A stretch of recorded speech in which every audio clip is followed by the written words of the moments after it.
I got YouTube on my computer so I can see the comments. What's up, desktopers? Xavier Wills here. I'm here with Lee Priest, Milos Sarcev, The Mind, and Stanimal Xavier. And we're doing a wrap-up of the 2022 Texas Pro, which just wrapped up.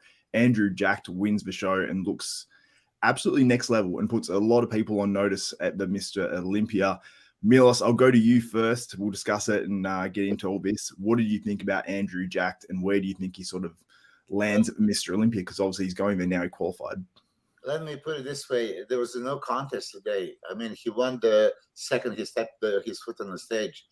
I see him in Dragon's Lair, like Stanimal. He posed for me several times with Flex, and then that one time with Steve Weinberger, and it was just a shocker. So we are witnessing a new era. I mean, that's one of those special guys like his coach, Flex Wheeler, was. I mean, I could see exact story of Flex Wheeler, you know, winning 92 USA and then going to 93 Ironman Honor Classic, a couple of more shows before the Olympia, and winning everything. So Andrew Jack is that kind of talent. I mean, everybody sees it. Structure is pretty much perfect. This kind of shoulders, you know, the clavicles, and then going to the small waist, sweeping thighs, not missing anything really already. Having that genetic hardness and a leanness. What happened? I just bring up some photos. You confused me. I disappeared. So anyway, yeah. So there's a round muscle bellies. You see, he has a beautiful shape, but then you look at not just shape of the body, you look shape of the muscle. So high quality insertions, tie-ins, separations, striations. I mean, his lat is striated, chest striated in any pose, like front class, you can see striations everywhere. So he is a next level guy that I knew if he comes conditioned. I mean, doesn't matter, Steve Kuclo or anybody else is going to be there. It's going to be no contest because this guy is really something special. No weak poses. 6'2", I think. 6'2", yeah. I mean, incredible. And then super flat stomach, deep chiseled abs, X frame, like you can, die for that V taper that you knew that if he stands next to anybody, he's going to overwhelm them with this. And then side relax pose, brutal side chest, side triceps, phenomenal. I think for him to be a top Olympia level, to be considered top 3, he still needs to bring up the back a little bit. That's the only thing that I could see that maybe he needs to bring, because how they say Olympia is won from the back, and at that level, coming from Dorian, Ronnie, Jay, Phil, Brandon Curry, right? You need to have a back. So if I just compare him to Brandon Curry, can he beat Brandon right now? Very possibly, with everything except maybe back. So if he does improve the back, I think he's going to be a nightmare. Of course, he's going to be, hopeful for a first call out. I don't know if he can make a top 6 in his first outing, but if he makes some improvements, I'm sure he could. Yeah, for sure.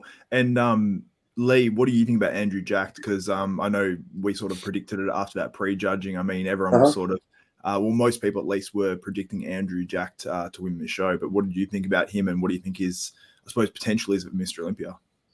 Oh, I think his potential is there. It looks like, looking at him sometimes, it's like watching another Ronnie in the making coming along there. So he's got everything there as long as he does it correctly and he adds size. It's like, when Ronnie first started off, Ronnie had everything there, and year by year, then after 98, the explosion. So, there's a lot of people talking, he has to pay his dues and that and do this and do that. But I think he just shut a lot of those people up who have been saying all that. And come the Olympia this year, like if he comes in like that or a bit harder or even a little bit of size, it's like 18 weeks to Olympia.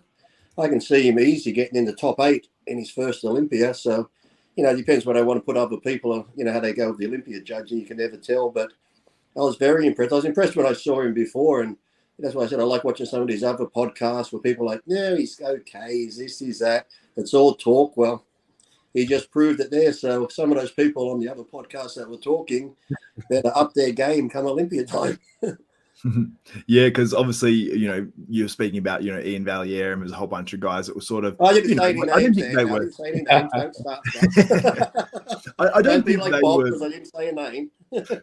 I didn't think they were like, bagging him out too hard. It's Yeah, they more weren't like bagging him out, but I think they wait were and see. sort of like, he has to wait a bit longer. It's probably not this year he's going to do it. It's probably going to be later on. But I think, looking like he is now, I think, there are those physiques that can come into their first Olympia and wow everybody. They don't have to play the waiting game. And I think he's going to be one of those physiques when he steps on the Olympia stage for his first time. He's going to jump over a few people that have been there for a while. Yeah, absolutely. Stan, what did you think about Andrew Jacked? Because you've been seeing him out there in Dragon's Lair. Obviously, you have as well, Milos. What do you think about seeing him in person, and what do you think about him now he's on stage? Well, like I mentioned before, he's just like such a unique physique, like beautiful, like nothing to change really. And he's very, very impressive. I think some people, like I believe like Ian's comment or something, like some of those things, they like come from like, like Blazing last year was great physique, but like once he stepped on stage against like the, people who've been around for a few years, he was lacking the size. And especially Andrew being taller, some people thought maybe he wouldn't like be able to really hang out with those guys. But today he proved that he had all the size he needs for his height. And what's crazy is that he's progressing really fast since March when he got his pro card until now. He made like tremendous progress already. And one of the things I think can still progress a lot on is his posing. You can still see that he's like new to all this bodybuilding thing, and sometimes he just doesn't turn his elbows as much as to really show his arms, all sides of his arms, or stop to flex his legs, or little things like that. That's gonna, if he nails that, he can really be a threat to the top 5 this year, I believe, at the Olympia. Yeah, no, I totally agree, because when I look back and actually think about it, like you look at last week, you had obviously Kamal Elgargni, who, debatably could have beaten or maybe should have beaten Akeem Williams, according to people who were there and at home. And then you've got Akeem Williams, who finished 9th at the Mr. Olympia last year. And, Akeem, I believe, even thinks that his package last week was actually better than the Mr. Olympia last year. So if you got Kamal down in 4th at this show, it goes to show, the guys ahead of him, like Martin, like Quinton, who was battling with Kamal as well. Like I thought he could have beaten Kamal, and obviously Steve Kuclo and stuff. Like they're all, ahead of that sort of a look, I guess you'd say, ahead of an Akeem, which is like 9th place in the Olympia. But obviously this year's Olympia is going to be pretty tough. But I'll get your guys' opinion on Martin Fitzwater, because he's obviously on the Bodybuilding University podcast. I saw some of the updates coming in. I knew he was going to be good, but until he got about 3 weeks out, that's when I sort of started to realize, okay, he's going to be not just good, he's going to be really good. Stan, what did you think about Martin? Well, what I love about Martin is his energy on stage. You can see, like, you feel the passion. He's extremely motivated to be on stage. He loves that. He made lots of progress since last year. He trained he did the Legion and trained at Dragon's Lair for a little bit. So with Milos, we saw him over there. He's very round. I think he needs to. I mean, he's very young too. I believe he's like 27, 26 maybe. Man, I think he's 25 or 26. I think he's 25 actually, something like that. Yeah. So I think that one of the things he needs to keep improving is his muscle maturity, getting more details in his physiques. But like he's very, very round. He's got no body parts really missing. And he's very enthusiastic on stage, so it's fun to watch. So yes, he's really progressing fast also, and it's exciting to see. For sure. What did you think about Martin Milos? Yeah, I seen Martin first time last year in Texas, and I talked to him backstage. He was in less than good condition and still made a top 4 because of that crazy shape and size and structure, fullness. I mean, he is kind of every bodybuilder's bodybuilder. He has that size. Now when you're flipping, like you just show Martin and then Kamal and Quinton, you can see that those guys didn't have the thickness of Martin. So here's Martin, and then flip next to, so beautiful physique on the Quinton, and a beautiful physique with the Kamal, but they didn't have that fullness and just like round muscle bellies power that he has. Nothing was missing. Even last year, he competed with Stanimal in Reno. He also didn't nail the condition. And I just told him, like, listen, if you put your foot on the stage, you better be 100% or close to it. I mean, because then you can be super competitive. I don't know how. I just watched the live stream, so to be fair, you're not there. You can't really tell the condition because live stream and pictures can sometimes be deceiving. But it looked like striated glutes, hamstring, super tight. When he shoot, the abs were deep, chest striated. I don't know if he was second after the prejudging. I get the feeling that he gained on Steve during the finals. That's just my opinion before we see the judging score sheet. But compact, complete, nothing missing. If he, as Stanimal said, refine, get that maturity, density, the old man muscle like Kamal Elgargni has. I mean, if he's really striated all over, he's going to be super dangerous because structure is there, size Absolutely. is there. What did you think, Lee? I think you look great. And I just want to say hi to Noah in Brisbane. I'm not signed into YouTube, so I can't reply. So I'm just saying hello now. I thought he looked great. And, looking at the video, you could see Andrew had him. But when they first started posting photos on the internet, a couple of those shots, that one that you showed up, who does it better, like the chest and this. There's a couple of shots that I thought Martin in the photos looked pretty good. It could have gone either way. But then when you see him moving around and actually see it on the live, it was a bit different. Yeah, so as Milos said, pictures and that can be deceiving, and so can video if you're not there live. So a few of the photos, I thought, that Martin might win the show just from some photographs. But yeah, I was very impressed with him. And like you've said, a bit more conditioning and a bit here and there. And, it's like I said, coming up, and I know you're going to mention Steve next. And, I like Steve's shape, but whether he's, he just seems to be hit and miss a lot sometimes. And I'm not sure whether he's been there for so long. He's almost like the old guard now. And now you've got these new people coming in like Martin and Andrew and all these other people. Whether, even if Steve's good now, I think these newer guys could start knocking them down. Yeah, for sure.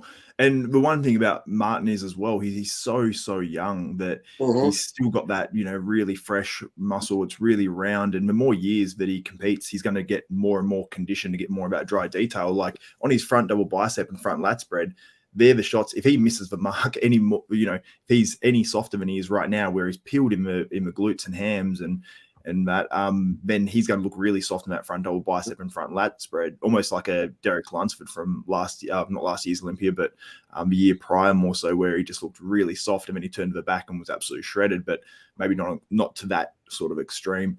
But I have to say too, the thing I liked about Andrew coming into this show, from a lot of the things, his interviews, and like even when you had him on here the other day, he was just nice and humble. He was just going in to do his best. He wasn't boasting. He was going into winning. Like, I've trained hard. I've done everything 100%. Now it's up to the judges. So I like that attitude. Yes, it's nice to go in and say you want to win, but, keep that inside. If you just say I'm going in to do my best and may the best man win on the day, you end up looking like a dickhead, like some of these other people that keep talking shit all the time. Yeah, for sure. Well, he talked a bit of smack after the contest, but it wasn't too much smack. It was more he was saying that he said this is basically nothing compared to what he can bring. So he said even pre-show. Now he can say that after the show. He can lay the smack back down on him. So he said pre-show. I saw another interview. I can't remember who it was with, and he actually said, me winning my pro card at the Arnold, that was like sort of 50%. He said this is going to be about 75, and he said come Olympia time, that's going to be 100. So he said that pre-show as well. So I'm very excited. If that's 75 or 80. Come Olympia, those other people better be a bit worried then. Yeah, he's a 10-time Mr. Olympia. Well, look at Ronnie that one year, 97. We're like, okay, you look good. Come Ronnie 98, you're like, wow. Yeah. Just that little bit of difference can make a huge difference on stage, conditioning-wise even. For sure. Now, Steve Kuclo finishes down in third place. He's got to be disappointed, although, he placed sort of where I thought he deserved to. I just think that he got beaten by two guys that just sort of came out and shocked everyone. What do you think of Steve Kuclo, Milos? Well, he's seasoned veteran, of course, from Texas. He lost to Jan Olier last year, and he was disappointed. So that was his show to win, but it was not meant to be. I saw him possibly second after the prejudging by the videos that I've seen. And then at the finals, I realized, hold on a second, Martin is beating him in quite so many poses, right? So Steve has that size, nothing missing, right? But he does still have a somewhat not pronounced V taper. It's not like that crazy X frame and shape that you can see. Wide shoulders, but that doesn't have a small waist, and then doesn't have a deep abs. They would maybe create the illusion of that midsection being smaller, right? So shallow abs that you can't really hide in too many poses. And then from the back also, I don't think that his back is at the level of pro winners, right? So he could lose all these poses right there. And I'm sure that he's disappointed. Look, he's been placing consistently high. He was top 3 on a classic.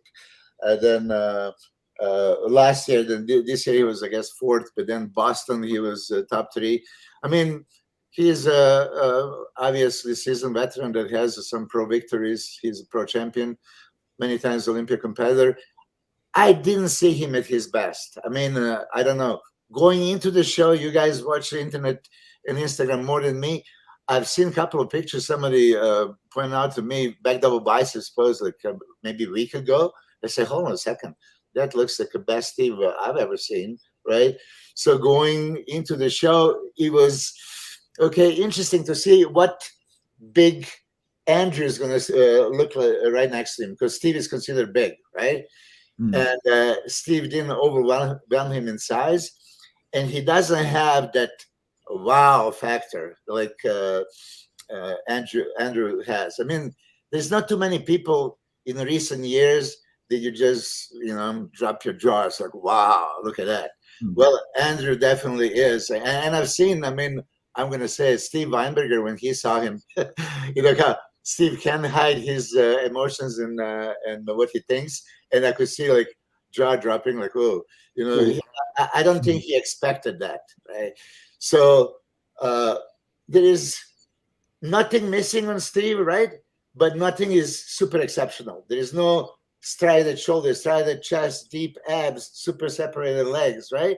So you can pick him apart and see why he could lose to Andrew and Martin.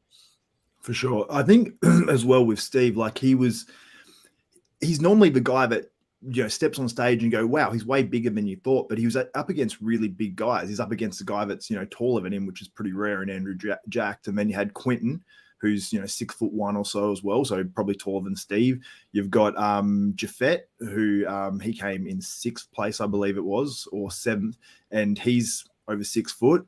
And then you've got, and Martin obviously is the shorter one, and then Kamal's a little bit shorter. But you had, I think they said there was 6 guys out of the top 10 that were actually over 6 foot tall and over 250 pounds. So one of the tallest lineups in ages. That blows that theory out the water, doesn't it? When people say, oh, tall people can't be bodybuilders. It's easy for you short people. Us big people can't grow muscle. Yeah, that's because you're a tall person with shit genetics. Tall people with good genetics can grow muscle.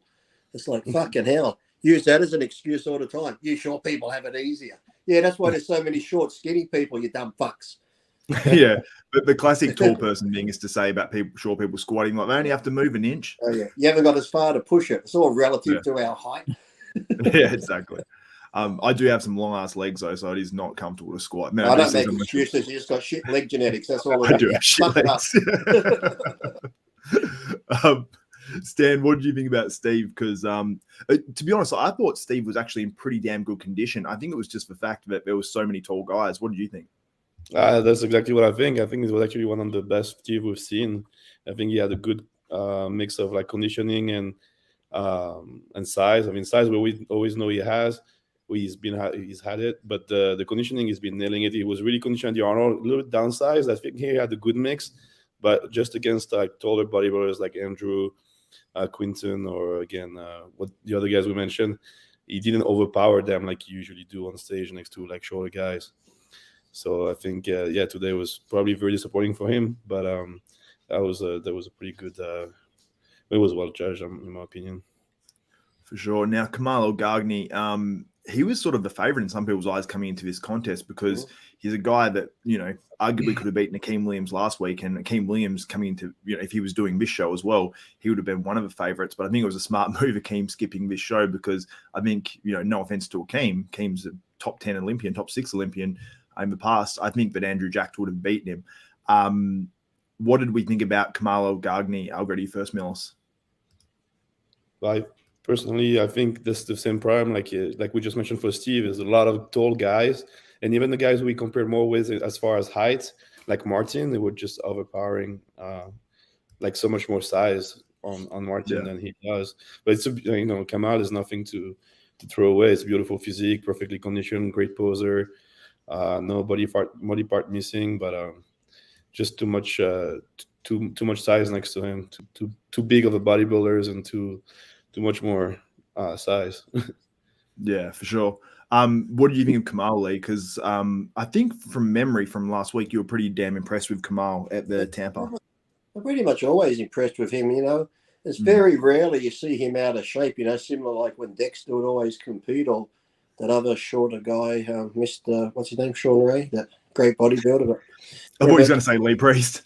No. But I think Kamal, I said, he's one of those guys. He's always consistent, and that's why you can never count him out, because, yes, maybe he can't beat some of these bigger guys, but as long as he's always consistent, you know, it only takes those bigger guys to slip a little bit, and he's right in there. So, you know, as long as he comes in his best each show, he's just one of those that's always just going to be lurking, and if somebody slips, he's straight in. So I can't remember too often that I've actually seen him way off. So he's always a threat any show he goes into, because, like I said, some of the bigger guys can try come in too big or miss their peak, or try and come in too lean and look flat. Then, like I said, him being consistent or fully round and in condition, he can always just jump ahead, just like I said, just being how he is. Yeah, for sure. Look how short he looks there. Like, and when you think about it, what's wrong with that? Nothing wrong with that, but when you compare it to these tall guys, and then you've obviously got Sean Clarita who competes with him, it's almost like like imagine Sean Clarita standing next to Andrew Jacked and Steve Kuclo. Like, it would just look so like ridiculous. Louis and Fabio. Yeah, because you had last year you had Regan Grimes and Sergio Oliva Jr. Andrew Jacked and I think Steve Kuclo and Quinton Eriya are all taller than those guys. So, and that looked pretty crazy as well. So I think that it'd be definitely an interesting experiment if Sean Clarita goes into the Open this year. That's for sure. I can't remember who's given their opinion on Kamal. Did I get your opinion, Mills? I mean, look at this picture that you just posted. This is perfect example, right? Beautiful physique, condition, you know, to blow your mind and everything else. But it looks like a half the size.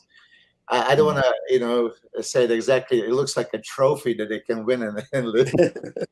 You know, so I mean, Lee's here in the panel, and Lee is arguably one of the best bodybuilders in the '90s that actually never won Olympia. Now mention the height. Go to the height now. It has to be the height. I mean, really, as Arnold would say back in the day, a good big man is going to always beat the good smaller man. So, could he beat Akeem last week?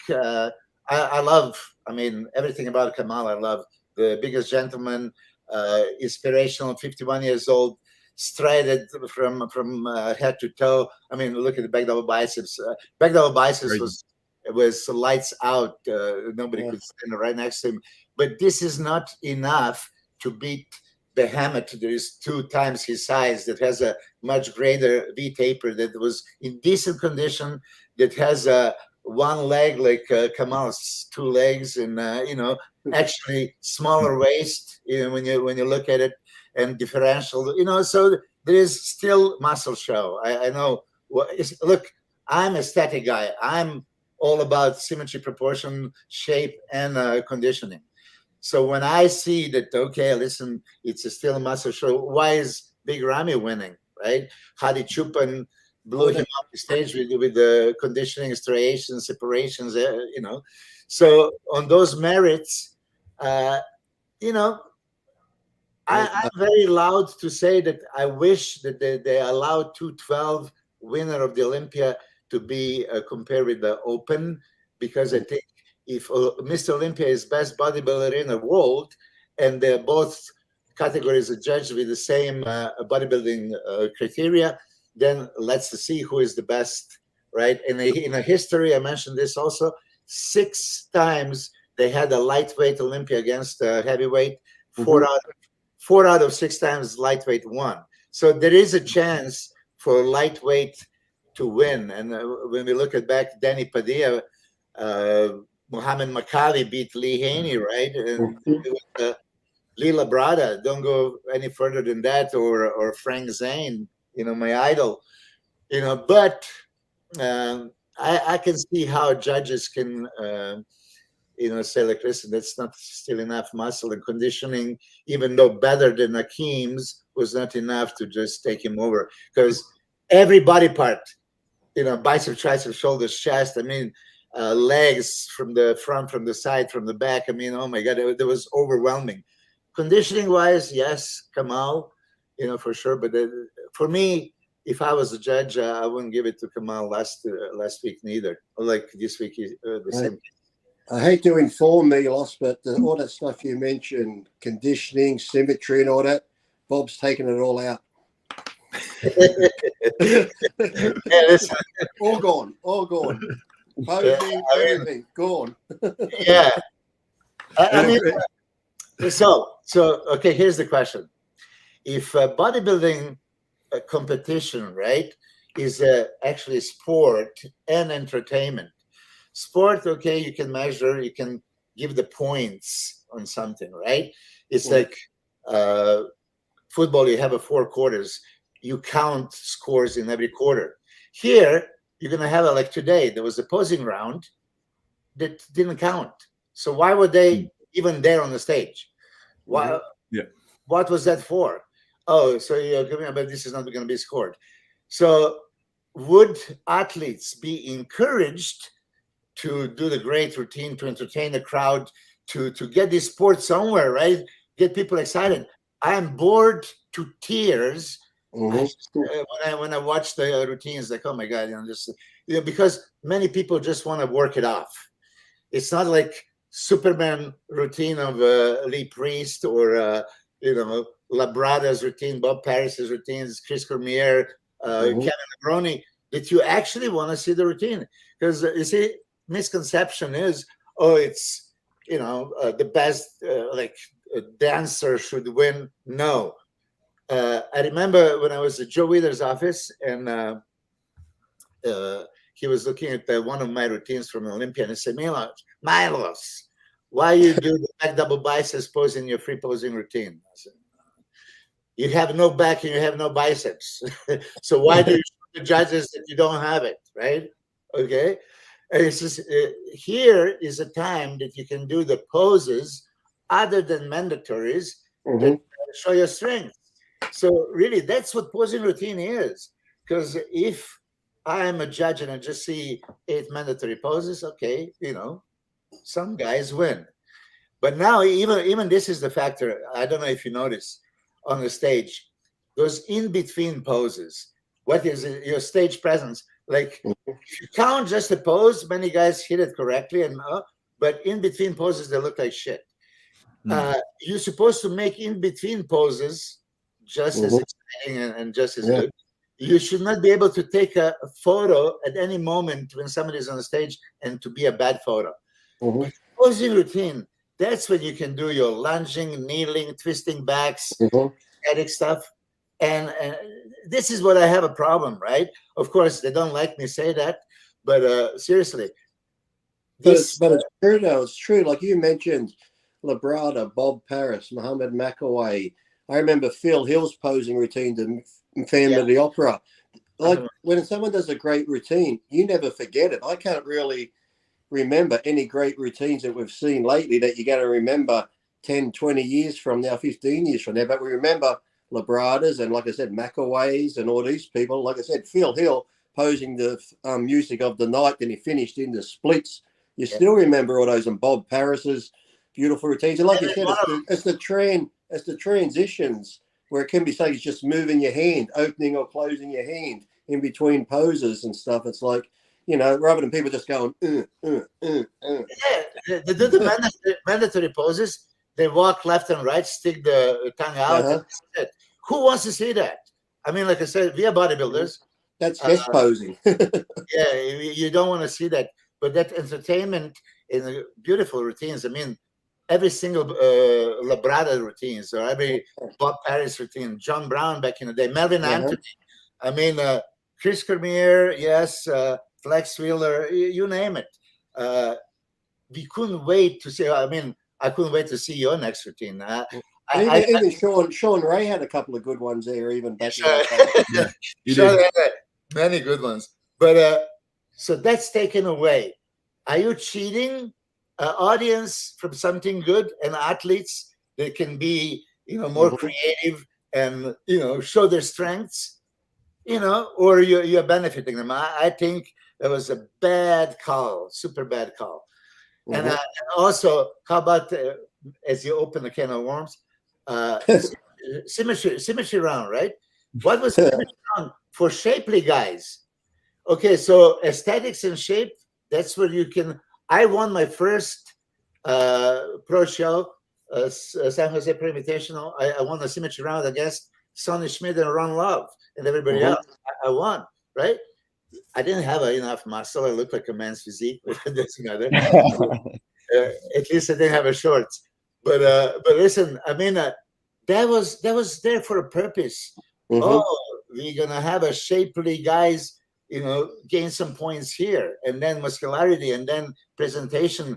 All these other than mandatories. I think there was a beauty in that, and now it's all boiled down. Oh, we judge everything every time, and yes. Steve Weinberger and maybe Jim Mannion and a few seasoned judges can glance, and in 10 seconds they can see everything, guarantee. I mean, they are so experienced, and they see this. They know your structure, they know your shape, they know your muscles, they know your poses, they look at the condition, they can do it. But how many other people can do that, right? And why? This is the part, competition. This is now a sport, okay? Give us a competition. Don't have a one round that's just not judged. Especially if someone's going to win a symmetry round, and there are certain people now that don't have calves, and that's how can you place high in a symmetry round when you're missing a body part? When somebody could have calves, and like you said, you're judging symmetry. How everything's meant to match. You're meant to have everything flowing, and if there's something missing, hey, it's like, oh, I'm sorry, you've been marked down. I got marked down for having styrated glutes, but someone with no calves and styrated glutes places over me. I'm like, oh, okay, fuck off. Now, I want to ask this question just quickly, Milos. This is from F1 Fanatic, and I'm a big fan of F1 lately, so I thought I'd ask it. And it sort of came up, and I was wondering if the next thing Bob will eliminate will be 212s. As he asked, will they eliminate 212s? So, Milos, what do you think about that? Because obviously a lot of these 212 guys, and Kamal even said actually in an interview with Ron Harris on MD just prior to the contest, he said if he won this show, he would have done the Open Mr. Olympia. So obviously there's a fair few guys. It seems like maybe Sean Clarita might move to the Open. Derek Lunsford seems like he will move to the Open. Kamal, if he had won a show, he would have moved to the Open too. So it would have been the top three from last year all gone, but it seems like probably Kamal will do the 212 now.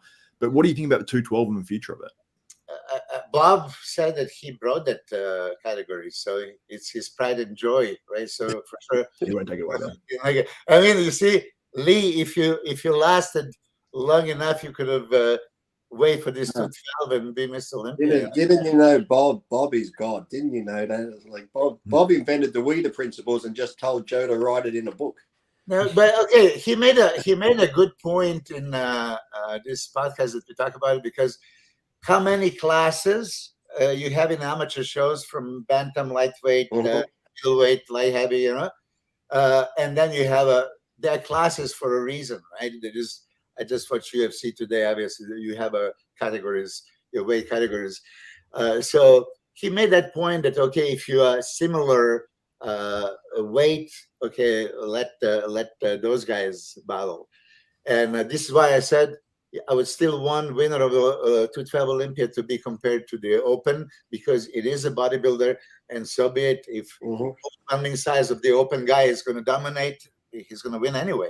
But if smaller guy is super complete, and you project like what he would look like if you blow him up to 6 feet, and maybe he can beat in every aspect of bodybuilding the big guy, then you could see that why Danny Padilla or Maccabi or Lila Brada. I mean, Lila Brada was second to Lee Haney, right?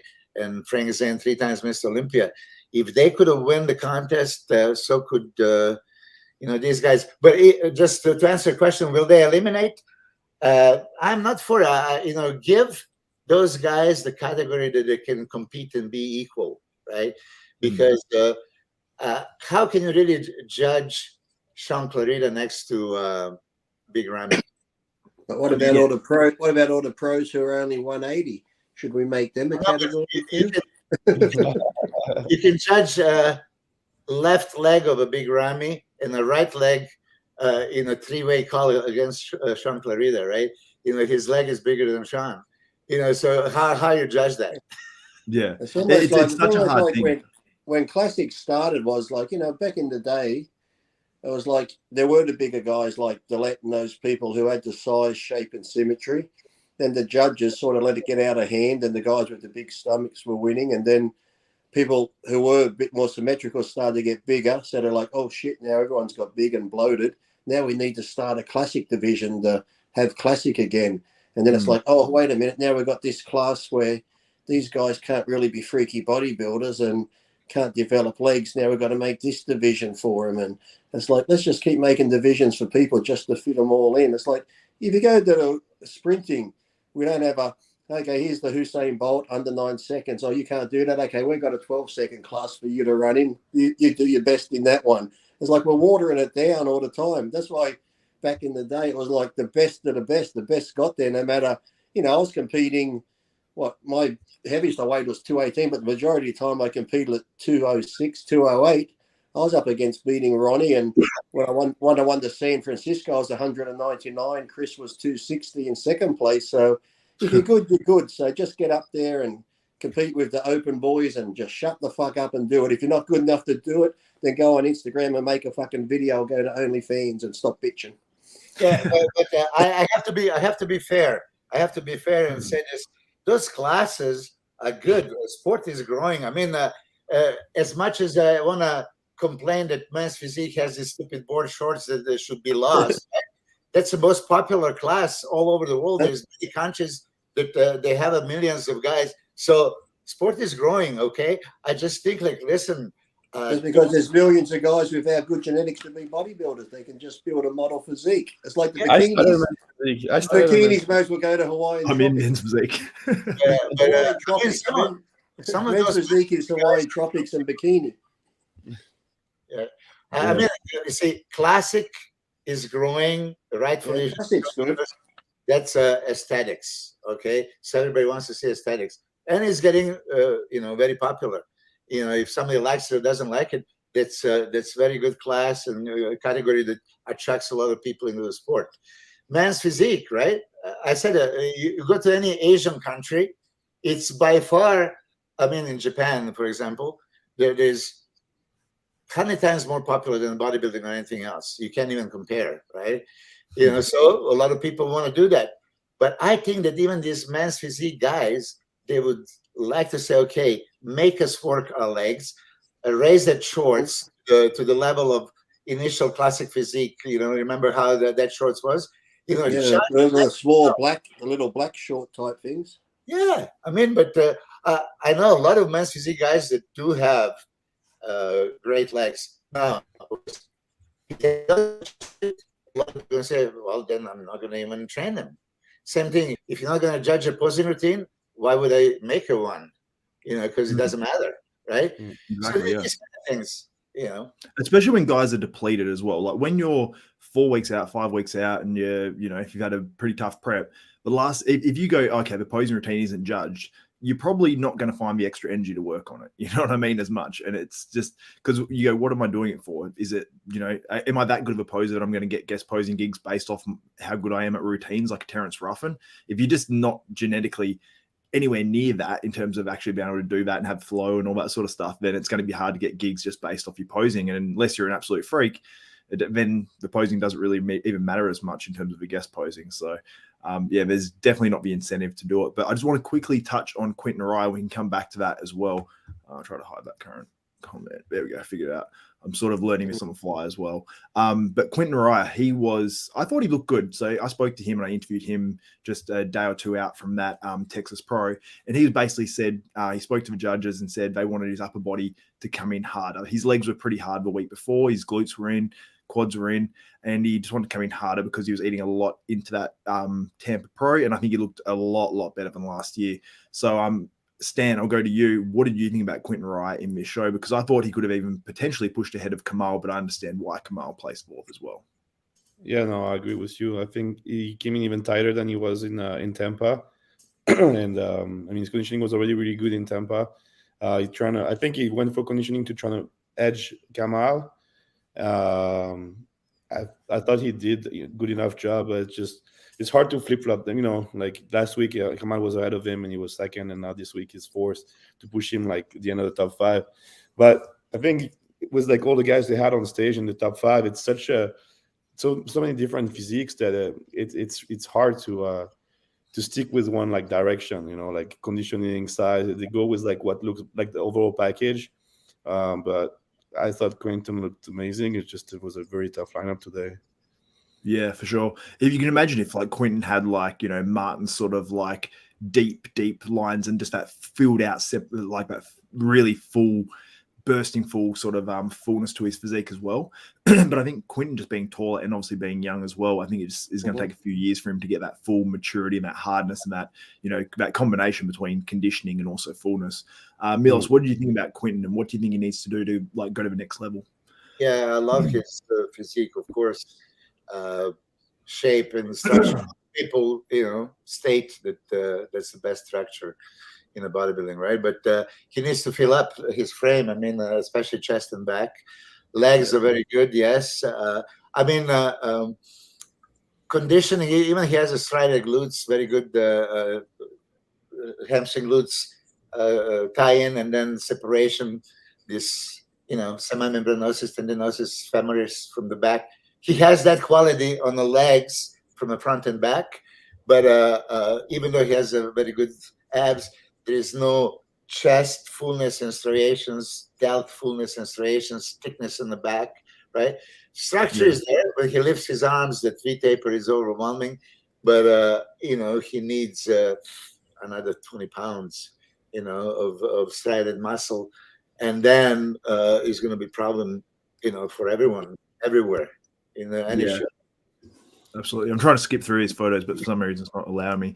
Lee, what do you think about Quinton Eriya and his sort of future? I pretty much agree with what Stan and Milos said. The only really thing holding him back is time. I think in a couple more years we're going to see him probably win a couple of pro shows and probably do well at the Olympia. But it just takes time, and he's at that point now where he's got all the base there. Now he just needs to fill it out a bit more and do what he has to do to put that extra size net on. And that's only going to come with, a few more years of training. So he's got everything there. And if his training keeps progressing the way it's going, give him a couple more years. And I think he's going to shock a lot of people. Yeah, I think it was better this week, but his posing was definitely shaky the past couple of weeks. I don't know if that's a muscle control thing or what, but he had it last week and he seems to practice his posing a lot as well. So I don't know if it's the amount of hours that you guys used to put into your posing, because I know Milos used to put a lot of time into that. And back in the 90s, it was just sort of a common thing to practice your posing a lot. And it sort of brings us back to our argument before about reintroducing the posing round because, it just forced these guys to pose more. Milos, do you think that contributes to guys not having that? I suppose like back in the 90s, it was like a different look and it's been spoken about a lot on a lot of podcasts. But do you think the posing has anything to do with it? Because like a Sean Ray, I know who, you guys are super close with. I know that he obviously thinks that, and he said that, about Cedric and a bunch of other bodybuilders in the past as well. Well, listen, I mean, by the way, I have nothing against Sean. Yeah. I'm only joking. I have nothing against him. By all means, I very much respect him as a bodybuilder that he has accomplished. I don't have a problem as a person. But here, I told many guys, Spartans, what's your profession, right? Bodybuilders, what's your profession? Define it. Oh, you have to go on a stage and present your physique So you're supposed to be a master of presentation of your physique, right? And you don't even practice it, for the love of God. So yeah, I mean, seriously, it is. I have so many clients that they send me the posing videos and they already know. I know. I'm not doing it. I said, how can you tell me you already know you're not doing it right and you keep the same status? Change it, improve it, practice. I mean, Hiratari Yamagishi, when I said to him, he would spend 1 hour a day on top of 2 training sessions and sometimes 2 cardio sessions. 1 hour a day was posing. Okay.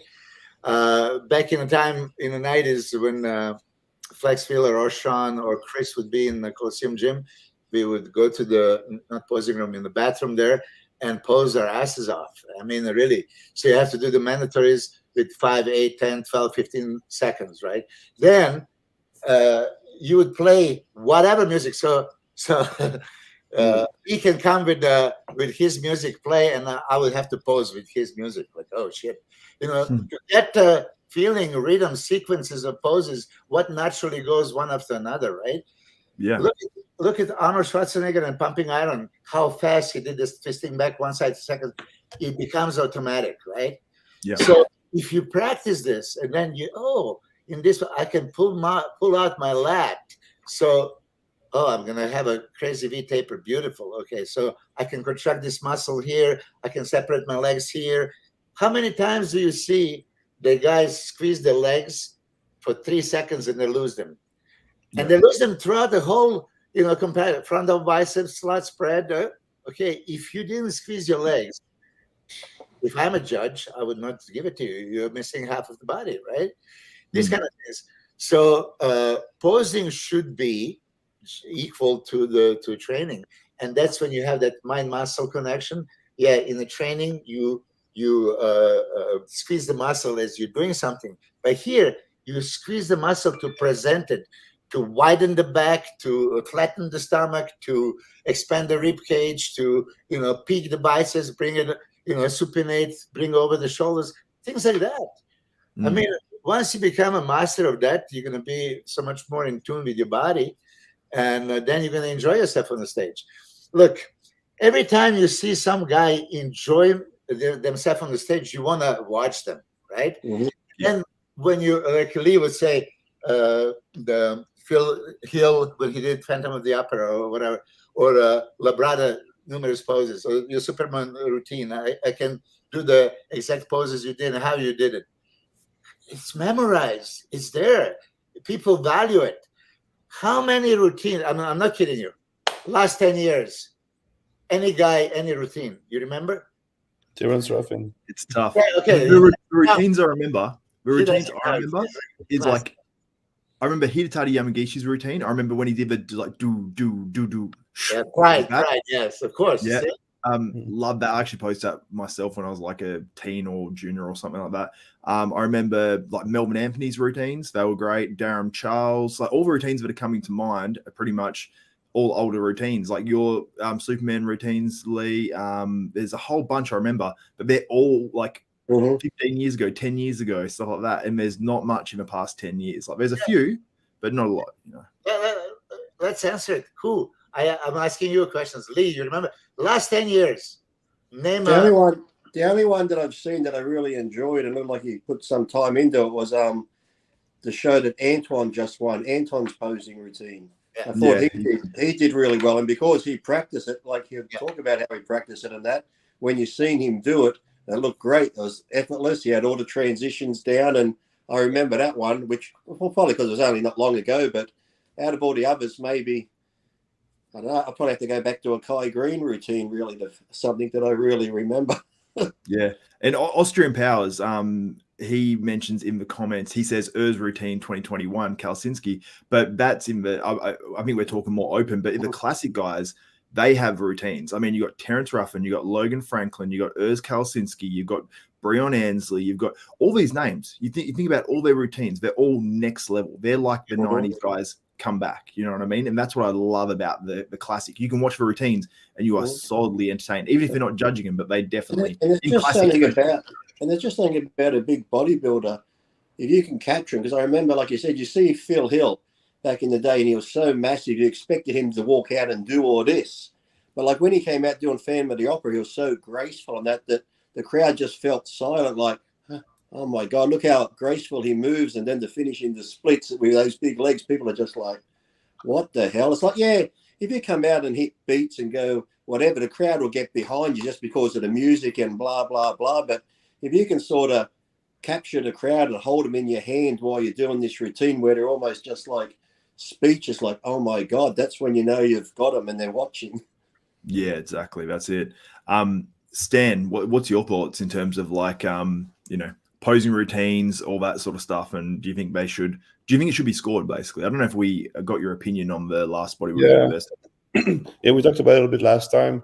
But I think not just earlier, Milos was saying that he was unjudged, so people don't put the effort. But I think some smart bodybuilders actually do put the effort because it's a branding tool too. Like, people read the videos, it's being seen, you're being talked about. People want to, either pose with you or like attend seminars, or so like the more you're being viewed, the more like your sponsor being viewed. Like some people who sees that, they do actually put the effort. I think of my friend Thibaut Leguerrier, for example, from France, who's like known for like his posing routine. He put a lot of effort into it. But there's some guys that see the value in it, even if it's not actually rewarded as far as judging. Yeah, for sure. This one from Trevor Usher. He says Samson's John Meadows routine was encapsulating. I've got to look over my microphone to try to see that, but that was a really good routine. But it's like you said, Milos. It's when you first said it, it was hard to think of open guys that have good routines right now. You know what I mean? I thought Francis Benfano had a few good routines back in the day. That's going back now. He made his comeback in Australia, didn't he? I was hoping that you guys are gonna remember Samson's routines, because even look at the Arnold Classic, and there's a half screen, a Flex Wheeler, and half Samson doing identical everything, and then Kevin's routine, and then it was Sean Ray's. That one, that was good. Listen, Samson did 8 shows with me already now, and he had 8 different posing routines. Week to week, he would change it. Okay, and that's another thing. Look at him on the stage. He wants to be there. He enjoys this. Let me show you what I got. Right. Most of those people. I mean, if they would give them the list, okay, check. You want to do the routine or you don't want to do the. Many people check. We don't want it. Just don't have it. Don't bother with it. Right. But Stanimal, I forgot to ask you, because you're a perfect example. You were men's physique, going to the classic, going to the open. When you were men's physique, didn't you want to show the legs? Didn't you feel like, hey, that would be, nice that we can actually show the legs? Well, my legs were my best body part at the time. So in a sense, but at the same time, it's also, I think, one of the reasons why I got into the sports, because I didn't have to be on stage in a posing trunk and very like revealing like posing shoes.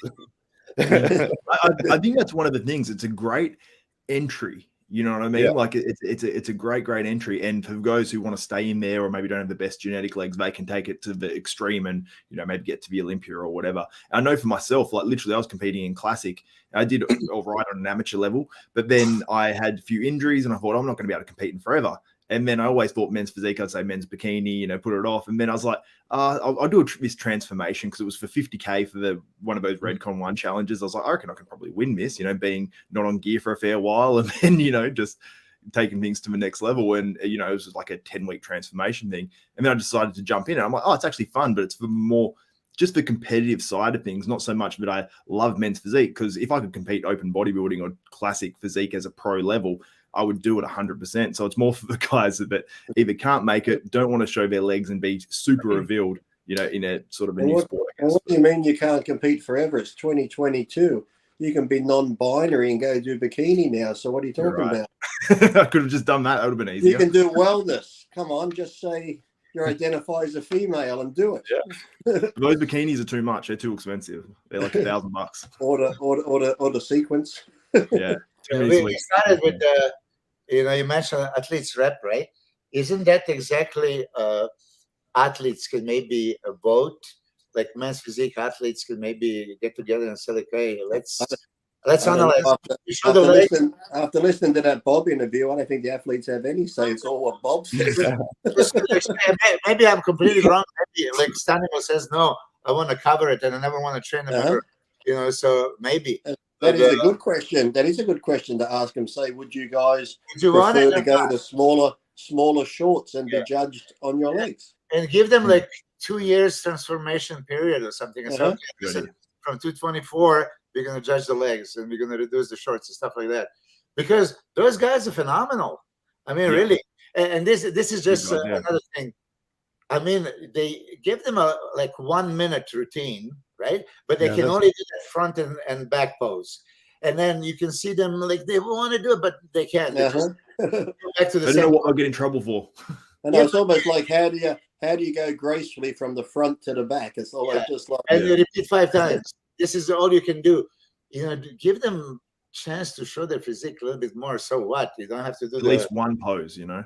At least one pose. Because front and back pose, it's front and back relaxed. Can you imagine if bodybuilding was a front and back relaxed? It would be the most boring thing ever. And that's why men's physique's boring too. You don't have much really. You've got that 1 minute routine where you can't pose, but you got to move sort of. You got to try to make it entertaining. It's like, well, you go in between 2 different poses for 1 minute. It's a bit sort of. Well, there's so many different things like that came up in those things that you were talking about with Bob and different things that there are so many things that the athletes could all, like I said, just have a say or even ask like that simple question there. But it just seems like, you know, anytime that someone brings something up with Bob, that's stupid. It'll be laughed out. I'm not taking that. And, you know, okay, Bob's not paid for that position, but, you know, Bob and Jim have been friends since he was little. I just don't see Bob really fighting really hard for the athletes because, you know, he's the voice of bodybuilding. And, okay, if he rocks the boat, he probably won't be the voice of bodybuilding anymore. So technically he does get paid some way through promoters and that run IFBB shows. And trust me, I know what it's like when people get told you can't have somebody come to a show because I was banned for many years from even going to expos. Yeah, you so were. If Bob got on the wrong side, he wouldn't be the voice anymore. He'd probably have to go ask Bruce Buffer for a job. But you mentioned a word like he doesn't want to fight. It's really not fight at all. It's informing official. This is a voice of bodybuilders, voice of the athletes. Hey, you guys want that? Let me refer, and then they can discuss it.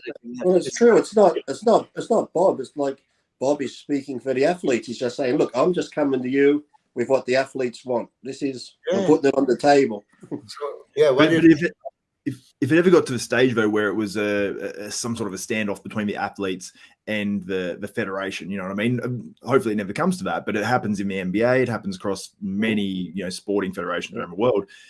You know, imagine Bob then going to the federation saying, no, the athletes aren't competing until they get this or something, or until we negotiate this. I just can't imagine any of that. That's where you need the athletes to stand together because 50 might say, we're not doing it. Then someone goes, oh, wait a minute. They're not doing it. I'm going to win this next show now if they're all out. Yes, exactly. I just you have to like the old days when, you know, when the unions would come around and say, guys, you're all on strike. Those ones that didn't go on strike and went to work the next day, they had broken legs somehow. So we'd have to get an enforcer in. Now, I wanted to ask one more question before we wrap this up. I want to thank you guys as well for coming on and doing the Texas live review and wrap up. But Astral Wayne asks, but Samson eats Andrew at the moment. Well, they basically made a statement there.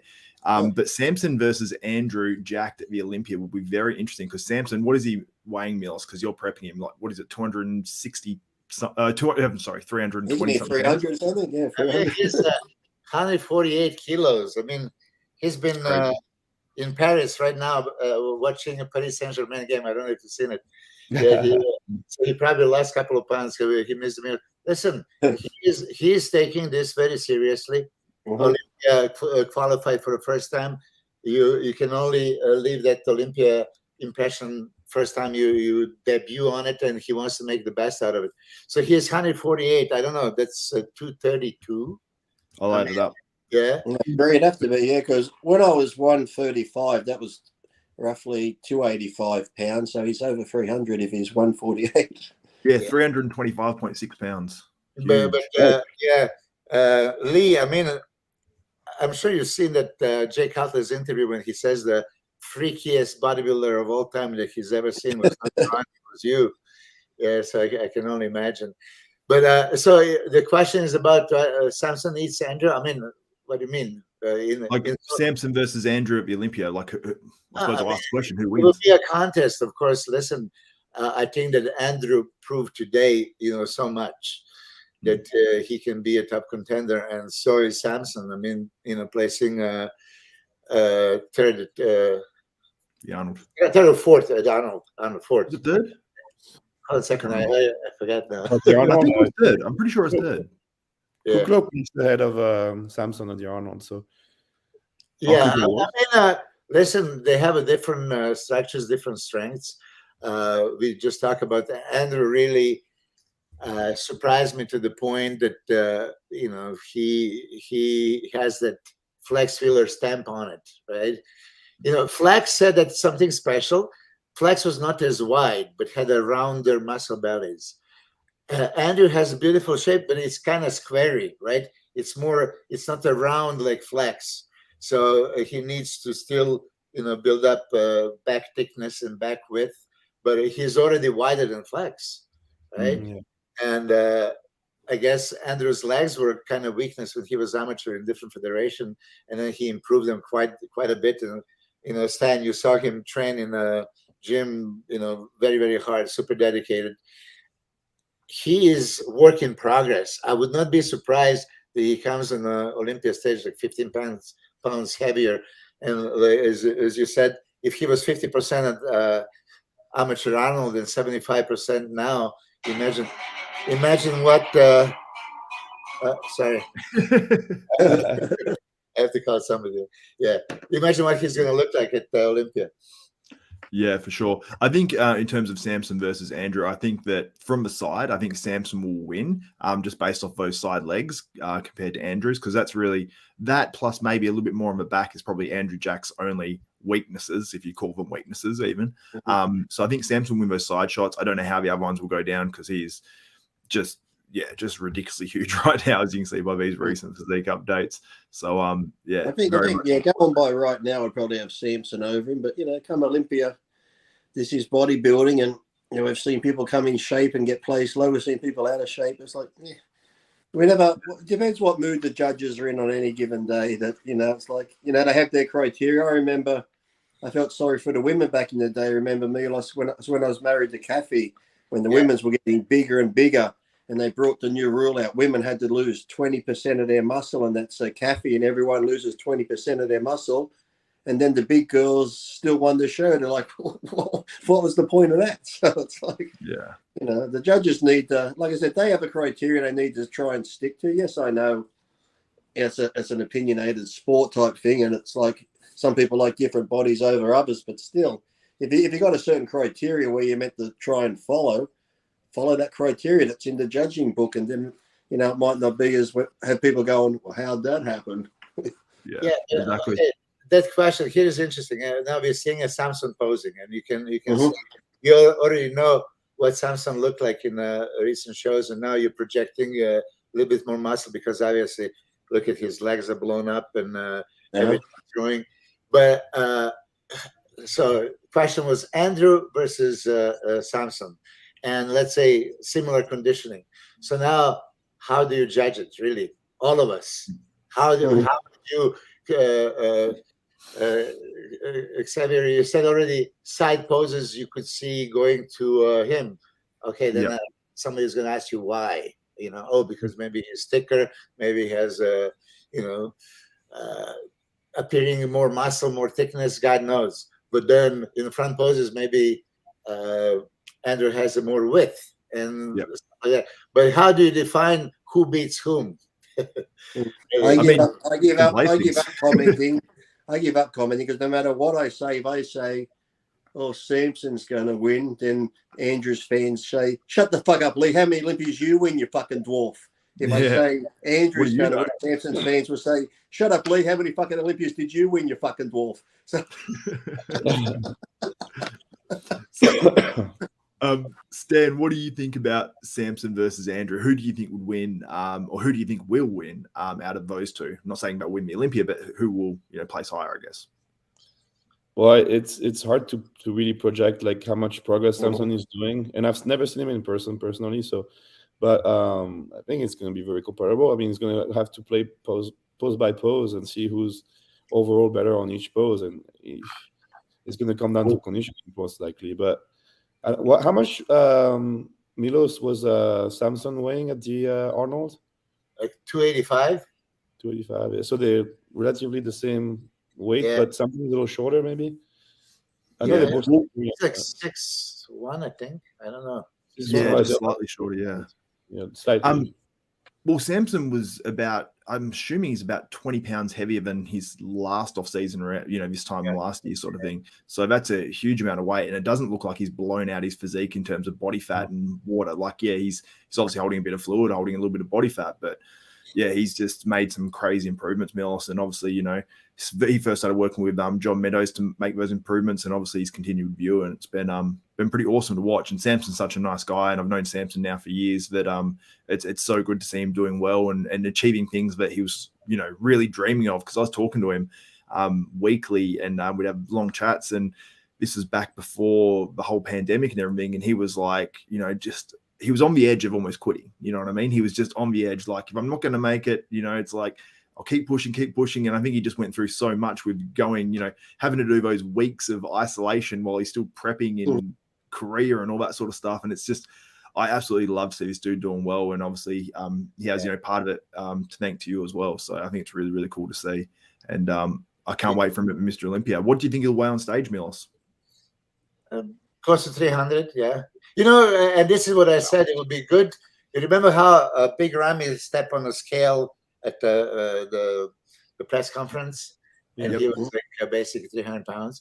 So I think that would work in Samson's favor to step on the scale and shock something. Make that happen. He's going to be right there. I think so. Talk to people behind the scenes and make that happen at the press conference, because it's more content for me, so it makes me happy. A lot of people don't like hopping on. Remember, they used to have the scale sometimes at our pro shows, and all these people have said they were 230, 240, and Lonnie Tep would sometimes say, "Get on the scale." Oh no, I'm not hopping on this. Steve Neese used to walk around. Remember Steve Neese? Milos used to walk around Gold's Gym, and he'd come and say, "How big are your arms?" If you said 20, he'd put the tape and go, "Let me measure them." And people would be like, "Oh no, I'm carb depleted today." I just came off. I came off 4 weeks ago. Yeah, I can just imagine it. But yeah, anyway, final word. If you had to predict it, who would win out of Samson Dauda and Andrew Jacked? I'll say, I haven't even thought about it really. I'll just say Samson Dauda, because I've seen him in condition against some of these big guys at the Arnolds. But honestly, Andrew Jacked is one of those guys that could come in and win the Olympia this year or next. So, Milos, I'm assuming you probably say Samson, because obviously he's a guy. It's not fair for me to answer that question. Of course, I'm training Samson to win, right? Yeah. So imagine if I say Andrew would, beat him, like, okay, Jesus Christ, right? No, I think it's going to be very healthy competition, very competitive, right? They both have some strengths, and now what they bring, I know that Samson's going to be at the top of the game because he lives for it. He has sensed it, right? It's like Ronnie 2.0 in the making, right? He's blowing up in the size, and just project what he can be in a couple of years from now, right? And then Andrew Jack, the same thing. I mean, we're going to have some major rivalry right there. But I love Andrew Jack. I mean, really met the guy, humble person, nicest guy. I'm a big fan of his physique, and in front of mine and Stanimal's eyes, I mean, he's growing like a weed. And conditioning, I mean, he's improving in quality as well. It's not just size-wise, but the legs are so much bigger. Back was something that I noticed already, and I still think that he needs a little bit more to have that just, wow, there's no angle that he loses. Right now, I think that lats could be a little bit thicker and wider still. Yeah, for sure. I'll get a quick answer off you, Lee and Stanimal, just because I'm probably going to wet myself if I go too much more than 5 minutes. Lee, who do you have winning out? Oh, nice. We lost him. I was just going to say I have the black guy winning over the black guy. Don't start this, man. Don't start.